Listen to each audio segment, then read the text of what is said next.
নমস্কার। শ্রী শ্রী মায়ের কথা অনুষ্ঠানের সপ্তদশ পর্বে আপনাদের স্বাগত।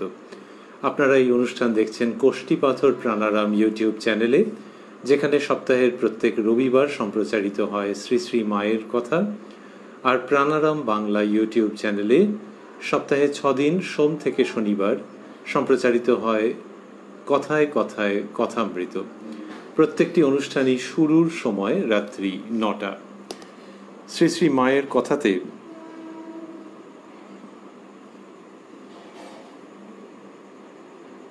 আজকে আমরা প্রবেশ করব নতুন একটি দিনে এবং শুনব শ্রী মায়ের অমৃত কথা। সবচেয়ে আগে স্মরণ করে নেব যুগপৎ শ্রীরামকৃষ্ণ ও মা শারদাকে। ওং জননীং শারদাং দেবীং রামকৃষ্ণং জগদ্গুরুং পাদপদ্মে তয়ো শ্রিত্বা প্রণমামি মুহুর্মুহু। শ্রী শ্রী মায়ের কথাতে আমরা রয়েছি প্রথম যে স্মৃতিকথাটি শ্রীমতী সরজুবালার লিখিত, তার মধ্যে। শ্রী শ্রী মায়ের কথা এই অনুষ্ঠানের নাম, এবং যে গ্রন্থটিকে অবলম্বন করে আমরা অগ্রসর হচ্ছি সেটি সেই অতি খ্যাত একই নামের শ্রী শ্রী মায়ের কথা। সরজুবালার স্মৃতিকথাতে আজকে যেখানে আমরা প্রবেশ করছি সেখানে পাচ্ছি জ্যৈষ্ঠ প্রথম সপ্তাহ 1321। এটি 1914, ইংরেজি 1914 সালের মে মাসের কথা। জ্যৈষ্ঠ প্রথম সপ্তাহ 1321। সরজুবালা লিখছেন, আজ মা বালিগঞ্জের বাসায় আসবেন। এর আগে আমরা দেখেছি তিনি মায়ের কাছে প্রার্থনা জানিয়েছেন যে ওই বালিগঞ্জের বাড়িতে মা যাতে পদার্পণ করেন, সেই শুভ পদার্পণ আজকে। আজ মা বালিগঞ্জের বাসায় আসবেন। পূর্বদিন হতে সব বন্দোবস্ত হচ্ছে। মার জন্য পৃথক আসন, নূতন শ্বেত পাথরের বাসন ইত্যাদি কেনা হয়েছে। মা আসবেন। আনন্দে সারা রাত ঘুমই হলো না। কথা ছিল মা অপরাহ্নে আসবেন। পাছে কোনো কারণে তার অন্য মত হয়, সেজন্য প্রাতেই শ্রীমান শোকহরণ বাগবাজারে মার বাড়িতে গাড়ি নিয়ে গিয়ে অপেক্ষা করতে লাগলো। আর আমরা সংসারের কাজ সব সকাল সকাল চুকিয়ে প্রস্তুত হয়ে রইলুম। মায়ের আসন পেতে চারিদিকে ফুল সাজিয়ে রাখলুম। সমস্ত ঘরদোরে গঙ্গা জল ছড়িয়ে দিলুম। ফুলের মালা গেঁথে রাখলুম এবং বড় দুটি ফুলের তোড়া করে মায়ের আসনের দুপাশে দিলুম। বেলা পড়তেই পথ চেয়ে আছি কখন মা আসবেন। তো এইবার বলছেন যে কি আগ্রহ, কি ব্যাকুলতা আমরা আগেও পেয়েছি শ্রীমতী সরজুবালার এই স্মৃতিকথার মধ্যে, যে মাকে নিয়ে তার জীবন কি অপূর্বভাবে আবর্তিত হচ্ছে। সেই মা, সেই শ্রী শ্রী মা, সেই জননী শারদামণি, সেই জগৎ জননী, সেই আপন জননীর থেকেও আপন মা শারদা আসবেন। তো সেই জন্যে বলছেন যে আনন্দে সারা রাত ঘুমই হলো না। আর বলছেন যে পাছে কোনো কারণে তার অন্য মত হয়। তার মানে এই একটা ভেতরে যেন বুক দূর দূর করছে যে যদি মত বদলান, পাছে কোনো কারণে তার অন্য মত হয়, সেই জন্য প্রাতেই শ্রীমান শোকহরণ, মানে পুত্রের কথা বলছেন, বাগবাজারে মার বাড়িতে গাড়ি নিয়ে গিয়ে অপেক্ষা করতে লাগলো। আর এরা কি করলেন? সংসারের কাজকর্ম সব সকাল সকাল চুকিয়ে প্রস্তুত হয়ে রয়েছেন আর সাজিয়েছেন ফুল দিয়ে। আর কি করেছেন? বড় দুটি ফুলের তোড়া করে মায়ের আসনের দুপাশে দিলুম। এই যে মায়ের জন্য প্রতীক্ষা, এটি দেখলে মনে হচ্ছে, শুনলে ভাবলে মনে হচ্ছে যে দেবীর শুভাগমনের জন্য এইরকম ভাবেই প্রতীক্ষা করা হয়। এখনকার দিনের যদি একটু হালকা উদাহরণ নিই, যে বারোয়ারি পুজোই ধরা যাক, দুর্গা পুজো হবে, তাহলে সেখানেও যখন প্রতিমা আসবেন তখন যারা উদ্যোক্তা তাদের সামর্থ্য মতো যতটা পারেন তৈরি করে রেখেছেন যে মা আসবেন। তো সেটি হচ্ছে যে লোকে বলে বারোয়ারি পুজোয় নিষ্ঠা ভক্তি সবসময় ঠিক মতো থাকে না, সেই যেখানে হয়তো থাকে না সেখানেও দেখা যায় যে একটা প্রস্তুতি রয়েছে। আর হয়তো ঘন ঘন মোবাইলে ফোন করছেন, ওরে তোরা কোথায় আছিস, ওরে তোরা কোথায় আছিস, তারপরে মাকে নিয়ে যাতে ঠিক মতো করে মণ্ডপে রাখা যায়। আর এখানে হচ্ছে জ্যান্ত দুর্গা মা শারদার আগমন হবে। আর এই সরজুবালা, তার বোন সুমতিবালা, এই আত্মীয় স্বজন, এরা সব মিলে প্রতীক্ষা করছেন যে মা আসবেন। ঠিক ওই দেবীর আগমনের মতো সেই রকমভাবে সাজিয়ে গুজিয়ে রাখছেন। এটি কম সৌভাগ্যের কথা যে একালে, এ তো 1914 সালের কথা শুনছি, আমাদের সময়ের একেবারে কাছাকাছি। আমাদের হৃদয়ের দুয়ারে যেন আঘাত করছে এই তারিখ, এই সময়, যে ওগো এ বেশি আগের কথা নয়, দরজা খুলে দাও, এই দৃশ্য অবলোকন করো, এই ঘটনাগুলি মনের মধ্যে ধারণ করো, আনন্দিত হও, পরিপূর্ণ হও। সেখানে দেখছি যে দেবীর আগমন হলে যেমনটি হয় সেই রকমভাবে সাজিয়ে গুছিয়ে, আর বুক দূর করছে যেন সেই ভাব, পাছে অন্য কারণে তার অন্য মত হয়, সেই জন্য আগে আগে গাড়ি টাড়ি পাঠিয়ে দিয়েছেন, এইসবগুলো করেছেন। আমরা দেবী বলছি, আবার বলছি মাও। তো তিনি তো, মায়ের প্রতি তার শ্রদ্ধা আছে, প্রণাম আছে, প্রণতি আছে, আবার নিজের মা বাড়িতে এলে যেমন হয় সেরকম। এই যে দেবী এবং জননী মিলিয়ে শ্রীমা সারদা দেবীর এক অপূর্ব নীরব অবস্থান তথা লীলা, নীরব।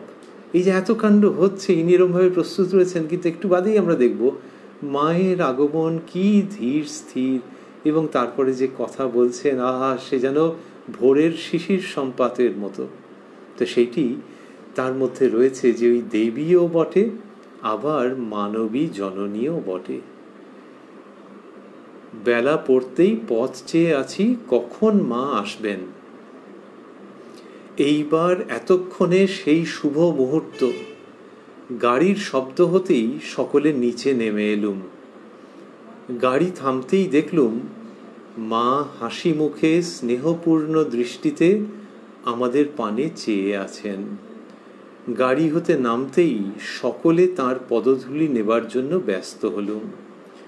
তা বললেন যে গাড়ির শব্দ হতে সবাই নিচে নেমে এসেছেন, আর কি হয়েছে যে গাড়ি থামতেই দেখলুম মা হাসি মুখে স্নেহপূর্ণ দৃষ্টিতে আমাদের পানে চেয়ে আছেন। তাহলে যাকে নিয়ে এত কাণ্ড, অনেক সময় হয় যে যখন কোনো খুব বড় কেউ মাপের মানুষ কোনো একটা অনুষ্ঠানে আসছেন, কোনো একটা সভায় আসছেন, সবাই সন্ত্রস্ত থাকে আর ভাবে যে কটার সময় উনি এসে পড়বেন, আমাদের অ্যারেঞ্জমেন্ট ব্যবস্থাপনা সব ঠিক আছে কিনা। তারপর তিনি এলেন, ওরে বাবা কি গম্ভীর, আর সঙ্গে সব দেহরক্ষীর মতো সব আছে, আবার ভয় ভয় লাগছে। আর সেটা যেমন একটা দিক, একটা তার প্রাসঙ্গিকতা হয়তো আছে। এখানে যার জন্য প্রতীক্ষা, তার সম্বন্ধে কিরকম হচ্ছে, গাড়ি থামতেই দেখলুম মা হাসি মুখে স্নেহপূর্ণ দৃষ্টিতে আমাদের পানে চেয়ে আছেন। আর ওই যে ভিআইপি বা ভিভিআইপিএল এ যেরকম হয় যে সবাই ভাবে যে আমাদের অনুষ্ঠানে ত্রুটি হয়েছে কিনা, মা এসে দেখা যাবে উল্টো বলছেন যে আমারই একটু, এসব আমরা শুনবো। গাড়ি হতে নামতেই সকলে তার পদধূলি নেবার জন্য ব্যস্ত হলুম। মায়ের সঙ্গে গোলাপ মা, ছোট মামি, নলিনী দিদি, রাধু এবং 4-5 জন সাধু ব্রহ্মচারী এসেছেন। তাহলে ভিভিআইপির সঙ্গে সব বাবা, তাদের দেখলে ভয় লাগে, সব বডিগার্ড ইত্যাদি। আর মায়ের সঙ্গে যারা এসছেন তাদের কথা ভাবলেও কত আনন্দ, যে গোলাপ মা, মায়ের ছায়া সঙ্গী একরকম, মাকে আগলে রাখতেন, মায়ের উপরে অভিভাবকের মতো কথা বলতেন এক এক সময়, সেটা মায়ের ভালোর জন্যই, ভক্তদের সুবিধা করে দিতেন মায়ের দর্শনের জন্যে। আর কি দরাজ হাত ছিল, কত দান ধ্যান করেছেন, তো এরাও খুব কম কেউ নন। তো এই গোলাপ মা রয়েছেন, আর আত্মীয় পরিজন কিরকম, ছোট মামি, নলিনী দিদি মানে মায়ের ভাইজি, রাধু তিনিও, এবং 4-5 জন সাধু ব্রহ্মচারী এসেছেন। তো এই যারা এসেছেন তাদেরকেও নিয়ে নিশ্চয়ই কি আনন্দ হচ্ছে যে এরাও মায়ের সঙ্গে এসেছেন। শ্রী শ্রী মাকে উপরে নিয়ে আসনে বসিয়ে প্রণাম করলুম। মা বললেন, খেয়েছো তো? আমি কত তাড়াতাড়ি করেছি, কিন্তু কিছুতেই আর এর চেয়ে সকালে হয়ে উঠল না, এতক্ষণে তবে আসা হলো। ওই যে আমরা বলছিলাম এই ভিভিআইপি, সেই অর্থে যদি ভাবি অন্য রকম। ইনি কিন্তু কিন্তু করে কথা বলছেন, বলছেন আমি কত তাড়াতাড়ি করেছি। তার মানে দেখো তোমাদের দেরি হয়ে গেল, বিশ্বাস করো আমি খুব তাড়াতাড়ি করে আসবো ভেবেছিলাম, আমি কত তাড়াতাড়ি করেছি, কিন্তু কিছুতেই আর এর চেয়ে সকালে হয়ে উঠল না, এবার তবে আসা হলো, এতক্ষণে তবে আসা হলো। তার মানে আগেও তো সরজুবালা বলেছেন, আর মায়ের পক্ষে আসা মানে কত রকম দিক দেখে শুনে বিবেচনা করে আসতে হয়। তো সেইটা মেয়ের প্রাণে ওই যে শান্তি এসেছে, সেটিই যেন মা পুনরুচ্চারণ করছেন, এতক্ষণে তবে আসা হলো। আর প্রথম কথাই হচ্ছে খেয়েছো তো? তাহলে যিনি এসছেন তিনি জিজ্ঞাসা করছেন যে খাওয়া হয়েছে কিনা। কোথায় ওরা জিজ্ঞাসা করবেন যে বাগবাজার থেকে বালিগঞ্জের বাড়িতে এসছেন, কত সময় লেগেছে, এখন কি দেবো, কি বৃত্তান্ত, ওইসব সুযোগই যেন দিচ্ছেন না। প্রণাম করতেই বলছেন খেয়েছো তো? বলছেন জন্ম জন্মান্তরের মা। কত ভেতরে এই গভীরে অনুভূতি থাকলে তবে মানুষে এরকম ভাবে বলে যে মা। এমনিতে তো লোকে অনেকে মা বলে আর কি, যে ও বাড়ির মা এটা বলেছেন, এরকম মানুষজন কত বলে থাকেন। বৈবাহিক সম্পর্কের পরে মা বলে ডাকা হয়। কিন্তু যখন কেউ বলছেন যে জন্ম জন্মান্তরের মা, তখন ছাপিয়ে যাচ্ছে সমস্ত ধারণাকে, সমস্ত আশাকে। যে একজনকে মা যে বলছেন এটা কতদূর আন্তরিক হতে পারে, তার তো একটা আশা থাকে, সে সব ছাপিয়ে যাচ্ছে যখন ওটি ধ্বনিত হচ্ছে যে জন্ম জন্মান্তরের মা। অর্থাৎ শুধু এই জন্মের নয়, আগের জন্মেও যারা মা ছিলেন তারা সব এরই অংশের ছিলেন, এর মধ্যে সমস্ত মা ধরা আছেন। জন্ম জন্মান্তরের মা সেই তিনি, তাকে প্রণাম করতেই প্রণাম করা হয়েছে। প্রণাম কাকে করা হচ্ছে? মা দেবীকে, কিন্তু দেবীকে ছাপিয়ে মা। তিনি বলছেন খেয়েছো তো? তাহলে ওই মণ্ডপে মা যখন আসেন, বারোয়ারি পুজোর কথা আমরা ভাবছিলাম, বা কোনো ঘরের পুজো, লোকের কি আনন্দ যে মা আসছেন। আর যতটা যা পরিষ্কার পরিচ্ছন্ন করে সাজিয়ে গুজিয়ে, বাড়িতে হলে অনেক বেশি, বারোয়ারিতে হয়তো একটু কম, কিন্তু সাজিয়ে গুছিয়ে রেখেছেন। এবং তখন মা এলেন মণ্ডপে, কিন্তু তারপর তিনি কিছু বলবেন? হ্যাঁ, জ্যান্ত দুর্গা হলে বলবেন খেয়েছো তো? তো সেই মন্দিরের মণ্ডপের মাকে প্রণাম, আর এই জ্যান্ত দুর্গাকেও বিশেষ করে প্রণাম। এতক্ষণে তবে আসা হলো, মা বলছেন। এই বলে চিবুকে হাত দিয়ে চুমো খেলেন। আমি আর বসতে পারলুম না, খাবারের আয়োজন করতে ও নিমকি ভাজতে হবে, আর সব খাবার ইতঃপূর্বে ঠিক করা ছিল। তার মানে বোঝা যাচ্ছে যে মাকে তো এখনো কিছু দেওয়ার, নিবেদন করবার সময়ই পাননি, তার আগেই তিনি বলেছেন খেয়েছো তো? তো এবারে সব ভালো ভালো সব বন্দোবস্ত আছে, খাবারের আয়োজন করতে ও নিমকি ভাজতে হবে, আর সব খাবার ইতঃপূর্বে ঠিক করা ছিল।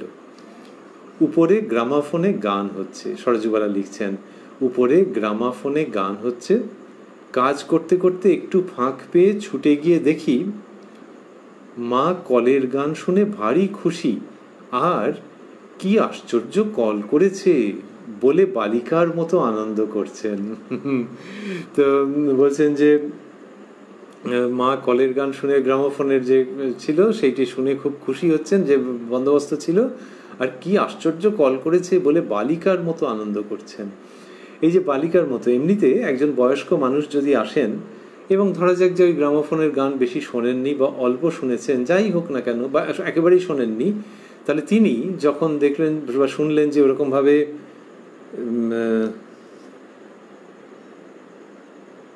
গানগুলি হচ্ছে, তখন তিনি তো আনন্দ করবেন যে ওমা কি সুন্দর এটা কেউ করেছে। এবারে কেউ যখন ওরকমভাবে বলে তখন কীরকম হয়, তো তখন যখন কেউ বলছে ওরকম আনন্দ করে যে কি দারুণ কল এরকম করেছে, কি সুন্দর করেছে, তো যখন বলছে তখন তার মধ্যে থেকে একটা উচ্ছ্বাস প্রকাশিত হচ্ছে, তার বয়স যাই হোক না কেন।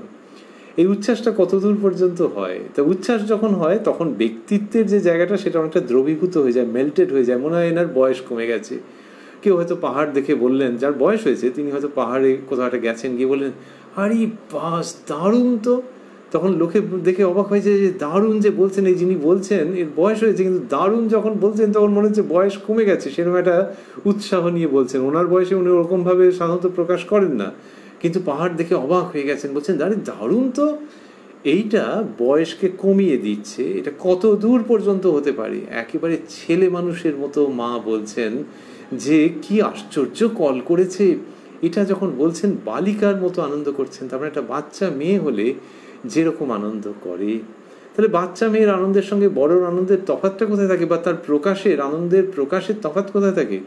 বড় মানুষ একটু সাধারণত গার্ডেড হয়, যে অত ওরকম ভাবে বলবো, ওরকম একটু গার্ডেড হয় যে আমার একটা ব্যাপার ট্যাপার আছে, আমার একটা বয়সের ভার আছে, শ্রদ্ধা সম্মানের জায়গা আছে, সুতরাং এক্সপ্রেশনও খুব মাপা। এই যত মাপা হবে তত বুঝতে পারা যাবে যে তার একটা ব্যক্তিত্বের বোধ আছে। শ্রী শ্রী মা, যার মতো ব্যক্তিত্বময়ী আর খুঁজে পাওয়া দুষ্কর, তার কিন্তু স্বরূপ হচ্ছে বালিকার মতো, ঠিক যেরকম শ্রীরামকৃষ্ণের। কতবার শ্রীরামকৃষ্ণ সম্পর্কে বলা হয়েছে কথামৃতের মধ্যে আমরা পাচ্ছি যে পঞ্চমবর্ষীয় বালকের ন্যায়। বিভিন্ন ব্যবহারে দেখা যাচ্ছে যে ঠিক একটা 5 বছরের বাচ্চা ছেলে হলে যেরকম হয় সেরকম ওর ব্যবহার। অথচ উনি ধর্মের কথা বলেন, উনি কত গভীর আধ্যাত্মিকতার কথা বলেন, সমাধিস্থ হয়ে যান। কিন্তু এই দেখো বিভিন্ন আচরণের মধ্যে ঠিক একটা 5 বছরের বাচ্চা ছেলের মতো। মাস্টারমশাই দেখে অবাক হয়ে যাচ্ছেন। তো এই শ্রী শ্রী মায়ের মধ্যে তার যে উচ্ছ্বাস, সেটা এবারে কর করে কেটে দিচ্ছে, কেটে যাচ্ছে ওই ব্যক্তিত্বকে, ব্যক্তিত্বের মধ্যে দিয়ে কর করে কেটে এগোচ্ছে। তার কারণ ব্যক্তিত্বের যে প্রকাশ সেটা কোনো কঠিন কঠোর অনমনীয় কিছু নয়। আসলে তার স্বভাব হচ্ছে ওই বালিকার মতো। ওই বালিকার মতো স্বভাব বলে খুব তাড়াতাড়ি তিনি ওটাকে কানেক্ট করছেন।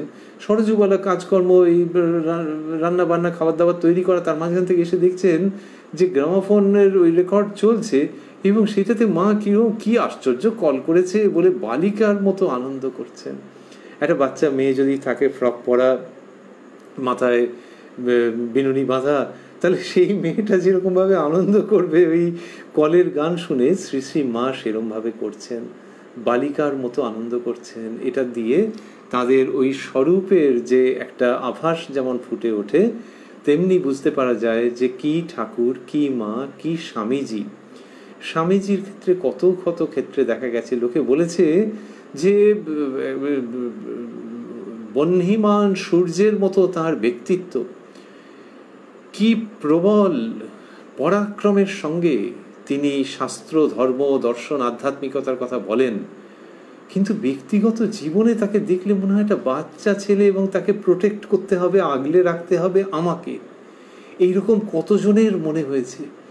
এইখান থেকে বোঝা যায় এই ঠাকুর মা স্বামীজির জীবন থেকে যে কেউ যখন ধর্মের মধ্যে ঠিক রয়েছেন, ধর্ম কি সেইটাই যেটা মানুষকে ধরে রাখে এবং তার সেই শৈশবকে ধরে রাখে, তার সেই চাইল্ড লাইক বিহেভিয়ারকে ধরে রাখে। যখন কেউ ধর্মের মধ্যে, আধ্যাত্মিকতার মধ্যে রয়েছেন, তখন আর যাই হোক তার মধ্যে কোনো ব্যক্তিত্বের ছদ্ম আবরণ থাকে না। সেই জন্যই এত দ্রুত বালিকার মতো একটা ব্যাপার নিয়ে মা ওইরকমভাবে আনন্দ করছেন, এত দ্রুত কানেক্টেড হয়ে যাচ্ছে তার ওই বালিকার স্বভাবটি।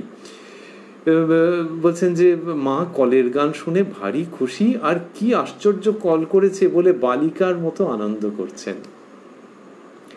খুব গ্রীষ্ম, মা বারান্দায় শীতল পাটিতে শুয়ে আছেন এবং তার আশেপাশে সবাই বসে আছেন।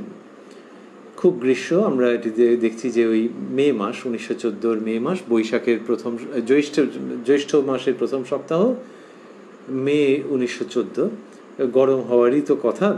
তা বললেন যে সরজুবালা বলছেন যে খুব গ্রীষ্ম, মা বারান্দায় শীতল পাটিতে শুয়ে আছেন এবং তার আশেপাশে সবাই বসে আছেন।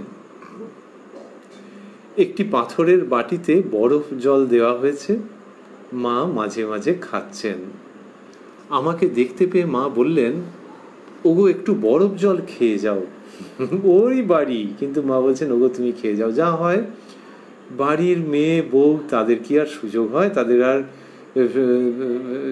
সম্ভাবনা থাকে না, তাদের আর ওদিকে ফেরবার ফুরসতও থাকে না যে নিজে কি খাবো, মায়ের জন্য রাখা হয়েছে, মা গ্রহণ করলে ধন্য হয়ে যাব।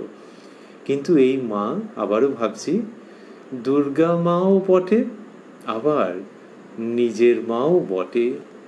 সেই তিনি বলছেন যে ওগো একটু বরফ জল খেয়ে যাও। উনি জানেন তো যে মেয়ে এই সমস্ত করেছে, কিন্তু তার কপালে জোটেনি, আর কেউ তাকে বলবেও না।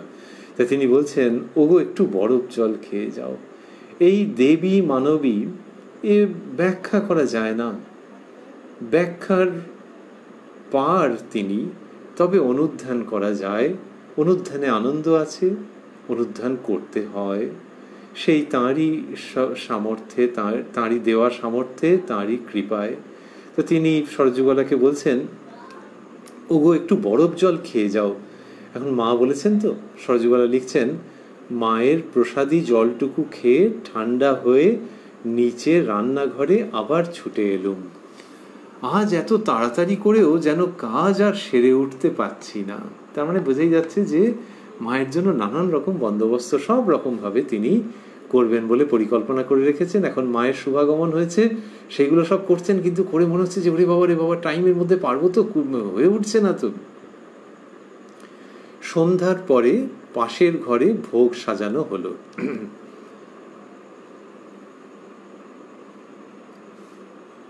এটি লিখছেন তিনি। এবার ওই যে মা বিকেলের দিকে এসছেন তো, ওই বললেন যে বেলা পড়তেই পথ চেয়ে আছি কখন মা আসবেন। আর শ্রীমান শোকহরণ যার কথা বলেছেন, তিনি সকাল থেকে একদম গাড়ি নিয়ে মায়ের বাড়িতে উপস্থিত ছিলেন। ফলে কি হচ্ছে, এখানে লিখছেন যে সন্ধ্যার পরে পাশের ঘরে ভোগ সাজানো হলো। মা এসে গোলাপ মাকে ঠাকুরের ভোগ নিবেদন করে দিতে বলতে তিনি বললেন, তুমি দাও, তুমি উপস্থিত থাকতে আমি কেন। প্রশংসা করেন মানে আনন্দ করেন যে এরকম ভাব সব করেছে। যেখানে যেটুকুনি গুণ দেখেন সেটির কদর করেন, সেটা প্রকাশ করেন যে তিনি আনন্দিত। তা বললেন যে যখন মা নিজেই স্বয়ং ভোগ নিবেদন করতে বসেছেন, তখন বলছেন যে আহা কি সুন্দর সাজিয়েছে বলে তারিফ করতে লাগলেন।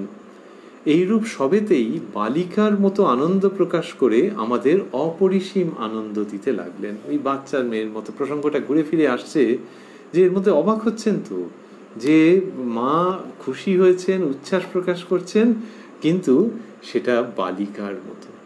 ধরা যাক আবারও আমরা এই প্রসঙ্গের মধ্যে যদি আরেকটু থাকি, যে একজন শিক্ষক বা শিক্ষিকা তার ছাত্র বা ছাত্রীর কিছু একটা কাজে, লেখায় হোক অন্য কোনো কাজে হোক, খুশি হয়েছেন, তখন সেই খুশি যখন তিনি প্রকাশ করবেন তখন কীরকম হবে? তিনি হয়তো বলবেন, বাহ বেশ লিখেছিস তো, অথবা বাহ তুমি এটা সুন্দর সাজিয়েছ তো, অথবা বাহ এক্সপেরিমেন্টটা বেশ তাড়াতাড়ি করে ফেললে তো। এটা বড়দের মতো বলা। আর যখন ওই অ্যাপ্রিসিয়েশন একদম বাচ্চাদের মতো হয়ে যায়, তখন সেটা নজর কাড়ে, মন কাড়ে, মনকে টেনে নেয়। তো ইনি বলছেন যে এইরূপ সবেতেই বালিকার মতো আনন্দ প্রকাশ করে আমাদের অপরিসীম আনন্দ দিতে লাগলেন। ভোগ দেওয়া হলে মা ও অন্য সকলে প্রসাদ গ্রহণ করতে বসলেন। সকলের আগে মায়ের খাওয়া হয়ে গেল। সেকালের ঘটনা তো, আর এমনিতেও এদের জীবন ওই রকমই, খাওয়া কম, তার উপরে ওইটা যে সবচেয়ে আগে হয়ে গেল, যে আমি বসে বসে অনেকক্ষণ ধরে খাবো, এইসব নেই। সকলের আগে মায়ের খাওয়া হয়ে গেল। বারান্দায় একখানি বেতের ইজি চেয়ারে বসে আমায় ডেকে বলছেন, ওগো আমায় পান দিয়ে যাও। নিজের মায়ের মতো বলেছেন, বা নিজের মাটি হয়েই বলেছেন, কিন্তু সরযুগলা লজ্জা পেয়ে গেছেন। বলছেন, আমি তখনও গোলাপ মায়েদের পরিবেশন করছিলুম, তাড়াতাড়ি গিয়ে পান দিয়ে এলুম। মাকে পান চেয়ে খেতে হলো বলে একটু লজ্জিতা হলুম। সুমতিকে বললুম, পান নিয়ে দাঁড়িয়ে থাকতে পারিস নি, দেখছিস আমি এদিকে রয়েছি। একটু পরে মা একবার কলতলায় গেলেন। আমি আলো নিয়ে সঙ্গে গেলুম। অন্ধকার হয়ে গেছে তো, বাগানের এই দিকটি বেশ নির্জন, পথে দুপাশে ক্রোটন গাছের সার। মা সস্নেহে বললেন, আহা, একটুও বসতে পেলে না কাজের জন্যে। যেও ওখানে, তোমার মাকে নিয়ে যেও। ওই সব দিকে খেয়াল আছে তো। ওই যে একটু কলঘরে যাবেন, কলতলায় যাবেন, সেই রকম সময়ে যখন সরজুবালা আলো নিয়ে সঙ্গে গেছেন, বলছেন বাগানের এই দিকটি বেশ নির্জন, সেই রকম জায়গায় মা সস্নেহে বলছেন, আহা, একটুও বসতে পেলে না কাজের জন্যে, যেও ওখানে, তোমার মাকে নিয়ে যেও। সরজুবালার বয়স অনেক কম, তিনি খাটাখাটনি করেছেন, মায়ের জন্য সব ব্যবস্থা করেছেন, তো কি হয়েছে? না, হয়েছে তো। অন্য কারুর না মনে হোক, জগজ্জননী মা শারদার মনে হচ্ছে, বলছে একটুও বসতে পেলে না কাজের জন্য। এটা অভিযোগের মতো যে, আরে দেখো, এ মেয়ের উপরই সব কিছু খাটনি, তার সেবার জন্য করা হচ্ছে, কিন্তু তিনি এইরকম বলছেন যে একটু বসতে পেলে না। এই অভিযোগ অভিমান নিয়ে বলছেন, যেও ওখানে। আসলে মায়ের সংসার তো শুধু ওই বাগবাজারে মায়ের বাড়িতে নয়, জগৎ জোড়া। সুতরাং এই সংসারেও তিনি সবটা খেয়াল রাখছেন আর ভাবছেন, এই আমার মেয়েটার আজকে বসতে পেল না একটু। যেও ওখানে, তোমার মাকে নিয়ে যেও। আমার মা বেড়াতে এসেছিলেন, ভাগ্যক্রমে ঘরে বসেই শ্রী শ্রী মায়ের দর্শন পেয়ে গেলেন। সরজুবালা বলছেন যে তাঁর মা বেড়াতে এসেছিলেন এবং ঘরে বসেই শ্রী শ্রী মায়ের দর্শন পেলেন। তাহলে ওদের বালিগঞ্জের বাড়িতে এসেছিলেন, এইরকম হলো। আর শ্রী শ্রী মা যে বলছেন যে যেও ওখানে, তোমার মাকে নিয়ে যেও, তাহলে সেই সরজুবালার জন্মধাত্রী মা, তার কথা হচ্ছে। ওই যে বর্ণনা আমরা দেখছি, তাতে দেখছি যে সরজুবালার কথা রয়েছে, সেটা শুধুই তাদের বাড়িতে গেছেন সেই হিসাবে, আর তো নিজের কথা কিচ্ছু নেই। বোন সুমতিবালার কথা রয়েছে, কিন্তু সেটা কি জন্য, যে উনি একটু বিরক্ত হয়ে বলেছেন যে পানটা নিয়ে দাঁড়িয়ে থাকতে পারলেন না, এইরকম ভাবে বলেছেন। তো এইরকম ভাবে প্রসঙ্গটা আসছে। শ্রীমান শোকহরণের প্রসঙ্গ এসছে কেন না, সকাল থেকে সে গাড়ি নিয়ে দাঁড়িয়ে আছে। তো এই ঠিক মায়ের সঙ্গে সংযুক্ত যে ব্যাপারগুলি, সেইখানে এদের প্রসঙ্গগুলো আসছে। অথচ দেখা যাচ্ছে যে সরজুবালা সুমতিবালার মাতৃদেবী, তিনি ওখানে ছিলেন, কিন্তু সরজুবালা তার কোনো উল্লেখই করেননি। এই কলতলায় যেতে গিয়ে এইসব কথা হলো, শ্রী শ্রী মা বললেন যে তোমার মাকে নিয়ে যেও, তারপরে তিনি বলছেন আমার মা বেড়াতে এসেছিলেন, ভাগ্যক্রমে ঘরে বসেই শ্রী শ্রী মায়ের দর্শন পেয়ে গেলেন। এই যে লেখাটা, এটা কবে হচ্ছে? এটা হচ্ছে মা যখন ওখানে গেছেন তার অনেক পরে এরা লিখেছেন, সাধু মহারাজরা সেগুলি দেখে সম্পাদনা করে বইয়ের মধ্যে সংকলিত করেছেন। তাহলে অনেক পরে যখন লিখেছেন, তখনও একটা প্রবণতা হতে পারত যে শ্রী শ্রী মা আসবেন বাড়িতে, আর এই বাড়িতে তখন তাঁর গর্ভধারিণী মা আছেন না, তাও লেখেননি। তার মানে এমনই একটা মাতৃভাবে পূর্ণ যে আর অন্য কারোর কথা মনেই যেন আসছে না, মনে আসছে না নিজের জন্মদাত্রী মায়ের কথা। কেন? এই কারণে যে বাড়িতে জন্ম জন্মান্তরের মা উপস্থিত, সেই মায়ের আলোকে জন্মদাত্রী মাও আলোকিত, সরজুবালাও আলোকিত, সকলে আলোকিত, তাকে নিয়েই সব কিছু। এইবার তিনি যখন ওই মায়ের কথা বলেছেন, সেই প্রসঙ্গ ধরে বলছেন আমার মা বেড়াতে এসেছিলেন। ভঙ্গিটা হচ্ছে যেন একটু মাথা চুলকে বলা, যারা শুনছেন তাদেরকে, যে এই যে আপনাদেরকে, দাদা আপনাদেরকে বলতে ভুলে গেছি, আমার মাও না সেদিন এসেছিলেন। ঠিক এই ভঙ্গিতে, দাদা কি দিদি যাই হোক, যে এই ভঙ্গিতে যেন একটু মাথা চুলকে বলা যে ওহো, আমার মায়ের কথা বলা হয়নি। শ্রী শ্রী মা যখন বলছেন, তারপরের প্রসঙ্গটি আসছে, এই মাতৃস্নেহ। আর সেখানে নিজের মা তাহলে কোথায় গেলেন? আহা, তিনি তো রক্ষিত আছেন, সুরক্ষিত আছেন ওই শ্রী শ্রী মায়ের অভয় বলয়ের মধ্যেই। বললেন তো তিনি, যেও ওখানে, তোমার মাকে নিয়ে যেও। তিনি সুরক্ষিত আছেন, কিন্তু এই জন্ম জন্মান্তরের মা অপূর্ব আলোকে হৃদয় জগৎ অন্তঃপুর উদ্ভাসিত করে রাখছেন। তারপর বিদায়ের ক্ষণ এলো। মোটর গাড়িতে যেতে মায়ের মত নাই, কারণ একবার মাহেশের রথ দেখতে যেতে তার মোটরের তলায় নাকি একটা কুকুর চাপা পড়ে। কিন্তু অত দূরে বাগবাজারে মোটরে না গেলে রাত হবে, কষ্টও হবে বলায় ভক্তদের মতেই শেষে রাজি হলেন। বারবার ঠাকুরকে প্রণাম করে প্রস্তুত হলেন এবং আমাদের আশীর্বাদ করে গাড়িতে উঠলেন। বলছেন যে তারপর বিদায়ের ক্ষণ এলো এবং মোটর গাড়িতে যেতে মায়ের মত নাই। কি জন্য মত নেই? যে একবার মাহেশের রথ দেখতে গিয়ে মোটরের তলায় একটা কুকুর চাপা পড়েছিল, তা সেই জন্য মত নেই। তাহলে এলেন যে মোটর গাড়িতে, তার মানে তখনও ওইটা ছিল না, মত ছিল না। কিন্তু কি করবেন, ওই সময়তে তাড়াতাড়ি করে আসতে হবে, বোঝাই যাচ্ছে যে নিমরাজি হয়ে এসেছেন, রাজি নন মোটর গাড়িতে চাপতে। এই যাওয়ার সময় সেইটি ধরে বসেছেন যে না, এতে যাব না। তাহলে কিসে যাবেন? ঘোড়ার গাড়িতে। সেই বালিগঞ্জ থেকে তো বাগবাজারে যেতে অনেক সময় লাগবে, কিন্তু ওই মোটরের তলায় একটা কুকুর চাপা পড়েছিল, সেই জন্য যেতে চাইছেন না। এই জগৎ জননী যে ওইটা তার মানে ভালো লাগছে না, মোটর গাড়িতে ওটা ভালো লাগছে না, কুকুর চাপা পড়েছিল। এমনিতে লোকে যখন যায় রাস্তাঘাটে, ওরকম তো কত মানুষের অভিজ্ঞতা হয়, হয়তো নিজের গাড়িতে বা অন্যের গাড়িতে হয়েছে, লোকে দেখে আর বলে ও হো হো, বলতে বলতে তারপর আবার চলে গেল, গান টান বাজতে আরম্ভ করলো গাড়ির মধ্যে, এরকম হলো। তাও যা হোক একটা সহানুভূতির মতো কিছু প্রকাশ করেছে। আর শ্রী শ্রী মায়ের ক্ষেত্রে হচ্ছে যে উনি গাড়িতে উঠতে চাইছেন না। এই উঠতে চাইছেন নাটা মনে হয় খুব জোর ছিল, জেদাজেদির মতো ছিল, যার জন্য সরজুবালা লিখছেন এত প্রসঙ্গের মধ্যে যে কিছুতেই রাজি হচ্ছেন না। তখন তা নানান রকম বুঝিয়ে এটা করা হয়েছে। ইনি সকলের মা। একবার ভক্ত জিজ্ঞেস করছেন মাকে যে তুমি এই ইতর জীবজন্তুরও মা? মা বলছেন হ্যাঁ। বিরাট বড় কথা যে তুমি এদেরও মা। তখন বলছেন হ্যাঁ। এমনিতে লোকে কি বলে যে জন্তু জানোয়ার ভালোবাসে একজন, আমরা বলি পশুপ্রেমী। খুব বড় কথা, উদার হৃদয়ের কথা। তিনি পুরুষ হন নারী হন, কিন্তু তাকে আমরা ভাবতে পারি যে পশুপ্রেমী। সে মশামাছি থেকে আরম্ভ করে গরু, ঘোড়া, হাতি, মাছ, কুমির সব কিছু নিয়েই তিনি ভাবেন। পশুর প্রতি তার একটা ভালোবাসা আছে। মা শারদাকে যখন জিজ্ঞেস করা হচ্ছে যে তুমি এসব ইতর জীবজন্তুরও মা, ইতর মানে ওটা মনুষ্যেতর, এখান থেকে মনুষ্য ইতর, মনুষ্য ছাড়া অন্য যে জীবজন্তু, তা তুমি এদেরও মা? তখন বলছেন হ্যাঁ। এটা কি সহজে কেউ বলতে পারবে এদের মা?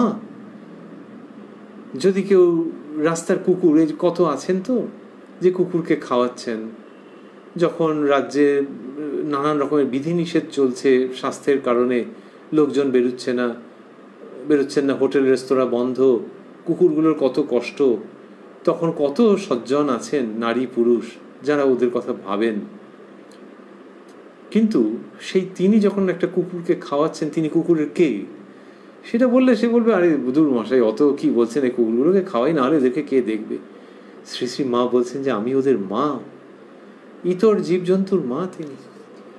পোষা পাখি গঙ্গারাম, সে নানান রকম বল ডাকে, তো তার মধ্যে মা মা এরকম করে।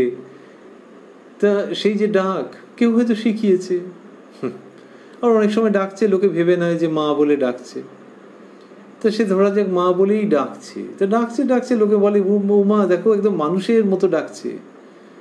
কিন্তু গঙ্গারাম যখন ডাকছে তখন মা বলছেন যাই বাবা, যাই বাবা যাই। এটা বলছেন মানে তার একটা কিছু অসুবিধে হচ্ছে, ওই জন্য তো মাকে ডাকছে, যাই যাই যাই তাড়াতাড়ি করে। এই জীব জন্তু পশু পাখি আমরা সাধারণভাবে যা বলি, সবারই তিনি মা। তার মধ্যে ওই মাতৃসত্তা শুধু যে মানবীর ক্ষেত্রেই সীমাবদ্ধ, সেইখানেই শেষ প্রসঙ্গের, তা একেবারেই নয়, সকলের মা।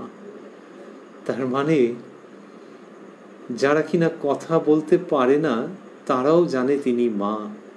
গঙ্গারাম জানে যে ওইখান দিয়ে যিনি হেঁটে বেড়াচ্ছেন আর ওই যে ওদের খেতে দিচ্ছেন, ওই আমার মা। এই যে পশু পাখি সকলের তিনি মা, তো এ ভাবলে অবাক হতে হয়। গানের মধ্যে আছে নিখিল মাতৃ হৃদয় সাগর মন্থন সুধা মূরতি। সারা পৃথিবীতে যত মা আছে, তার মানে বলা হয়নি যে শুধু মানুষের। ওই তিনিই তো বলেছেন ইতর জীবজন্তুরও তিনি মা। তাহলে যেখানেই কিনা মা আছে, সে মশা মাছি কীট পতঙ্গ যাই হোক না কেন, মা যেখানেই আছে, সেই মায়েদের প্রত্যেকের যদি হৃদয় সাগর মন্থন করা হয়, স্নেহ সে তো সুধা বই আর কিছু নয়, অমৃত বই আর কিছু নয়। তাহলে প্রত্যেক মায়ের, নিখিল বিশ্ব জুড়ে যত মা আছে, প্রত্যেক মায়ের হৃদয় মন্থন করে যে সন্তান স্নেহ সুধা উত্থিত হবে, সেইটি চয়ন করে ওগো আমাদের মা শারদার মূর্তিখানি তৈরি। নিখিল মাতৃ হৃদয় সাগর মন্থন সুধা মূরতি।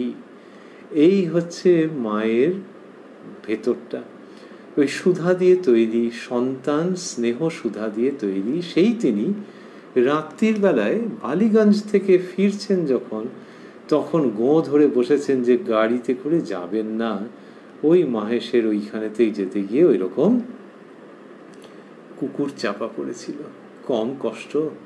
তো এই হচ্ছেন মা। তখন ভক্তেরা নানান রকম ভাবে বোঝাচ্ছেন, কিন্তু অত দূরে বাগবাজারে মোটরে না গেলে রাত হবে, কষ্টও হবে বলায় ভক্তদের মতেই শেষে রাজি হলেন। তো এই কষ্ট হবে ওরা বলেছেন, আসলে হচ্ছে যে রাত হবে, ওখানে সাধুরা রয়েছেন, মা যাবেন, তারপর কিছু বন্দোবস্ত, এই সব বুঝিয়েছেন আর কি নানান রকম ভাবে। আর মায়ের অত্যন্ত কোমল স্বভাব, হয়তো গোলাপ মা একটু বেশ কড়াভাবেই বলেছেন যে না না এদের মতেই চলো, এতে মোটরে যেতে হবে। এই সব করাতে মা রাজি হয়েছেন। বারবার ঠাকুরকে প্রণাম করে প্রস্তুত হলেন। কেন ঠাকুরকে বারবার প্রণাম করলেন আমরা কি করে বলবো, ভেবে আনন্দ আছে। তবে মা তো সবই ঠাকুরকে নিবেদন করে প্রণাম করে তার সম্মতি নিয়ে করেন। আরেকটি হচ্ছে সরজুবালা এখানে যেটা লিখলেন, যে ওই মাহেশের রথ দেখতে যাওয়ার সময় এরকম একটা অ্যাক্সিডেন্ট হয়েছিল, তো সেই জন্য হয়তো ঠাকুরের কাছে আরেকটু বেশি করেই প্রার্থনা যে তুমি রক্ষা করো, তুমি রক্ষা করো তোমার সৃষ্টিকে। বারবার ঠাকুরকে প্রণাম করে প্রস্তুত হলেন এবং আমাদের আশীর্বাদ করে গাড়িতে উঠলেন।